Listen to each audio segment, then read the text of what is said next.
یہی عرض کر رہا ہوں نا، کرونا وائرس کا علاج شریعت کی روشنی میں. دوسرا ہے بھئی توکل کے ساتھ ساتھ تدبیر. توکل، تدبیر، تقدیر، تدبیر.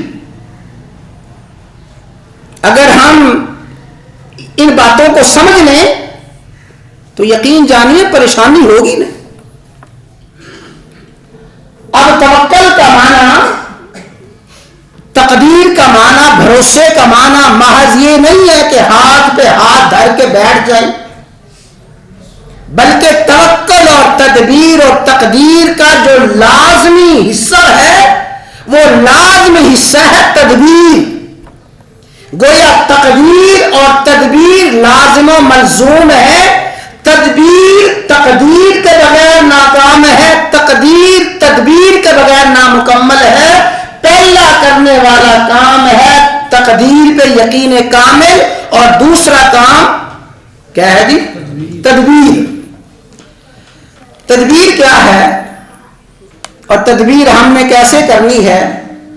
شریعت نے ہمیں جو تدبیر بتائی ہے اور شریعت نے تدبیر کے بارے میں جو رہنمائی کی ہے اس کے حوالے سے 2-3 باتیں عرض کرنی ہیں.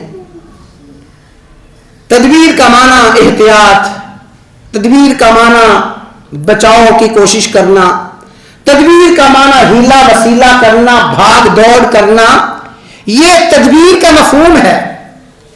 اور تدبیر میں سب سے پہلا جو کام کرنا ہے، تدبیر میں سب سے پہلا کرنے والا کام ہے صدقہ اور خیرات کرنا. صدقہ کرنا. سن لیں حدیث مبارکہ، فرمایا ان الصدقۃ لتدفع مریتۃ السوء، ان الصدقۃ لتطفئ غضب الرب. فرمایا صدقہ اللہ کے غصے کو ایسے ہی دور کرتا ہے جس طرح پانی جلتی ہوئی لکڑی پہ ڈال دیا جائے اس پانی سے آگ بجھ جاتی ہے. اللہ کا غضب صدقے سے ایسے ہی ختم ہو جاتا ہے. صدقہ کریں، وائرس سے بچنے کے لیے صدقہ دیں، اپنی جان کا صدقہ دیں، اپنے اہل و عیال کا صدقہ دیں، پوری امت کی طرف سے صدقہ دیں. صدقہ تدبیر کا سب سے پہلا درجہ ہے جو کہ ہمارے ذہن میں بھی نہیں آتا. کسی پریشانی سے، کسی مصیبت سے، کسی بیماری سے بچنے کے لیے سب سے پہلا علاج، سب سے پہلی تدبیر صدقہ ہے. صدقہ دیں، پھر دیکھیں اللہ تعالیٰ کے فیصلے کیسے بدلتے ہیں. پھر نا امیدی کی چھائی ہوئی گھٹائیں کیسے ختم ہوتی ہیں.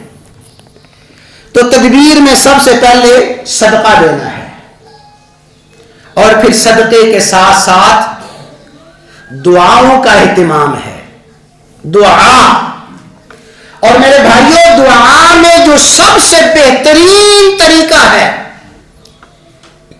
دعا کا جو سب سے بہترین طریقہ ہے وہ یہ کہ ان حالات میں رسول اللہ صلی اللہ علیہ وسلم نے جو ہمیں مبارک دعائیں سکھائی ہیں کہ بیماریوں سے بچنے کے لیے، حادثات سے بچنے کے لیے، پریشانیوں سے بچنے کے لیے یہ دعائیں کرو، یہ دعائیں، ان دعاؤں کا معمول بنانا، یہ وائرس سے بچنے کی سب سے بہترین تدبیر ہے.